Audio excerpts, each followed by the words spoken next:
এখন দেশ স্বাধীন হয়েছে এই কথাটা লেখা ফেসবুকে পোস্ট করাটা আমাদের জন্য যতটা সহজ, বিশ্বাস করেন ছাত্র জনতার এই স্বাধীনতা বয়ে আনাটা এতটাও সহজ ছিল না।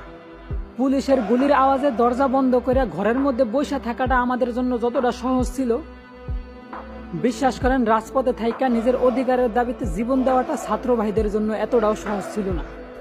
তাই এই স্বাধীনতা ছাত্র জনতা আর সাধারণ মানুষের, কোনো নির্দিষ্ট দলের না। তাই ভুল করেও এই বিজয়টারে কোনো দলের নাম দিয়া পুরনো দিনের প্রতিশোধের আগুন দিয়া এই দেশের সার্বভৌমত্ব নষ্ট করবেন না। আরে ভাই, আমরা দেশের মানুষ একটু শান্তিতে বাঁচতে চাই, কোনো দল বা নোংরা রাজনীতির শিকার হইতে চাই না। আর তাই আমাদের চাওয়া এই দেশটারে শাসন করুক কোনো যোগ্য বীর পুরুষ, কোনো নারী অথবা কাপুরুষ না। আরও শৃঙ্খলা করতে পারেন যদি সাধারণ মানুষরা আবারও রাজপথে দেখতে চান, কারণ এমন যুদ্ধ আমরা হাজারবার করব যতক্ষণ না এই দেশের রাষ্ট্রীয় ধর্ম হবে ইসলাম আর বিধান হবে আল কোরআন।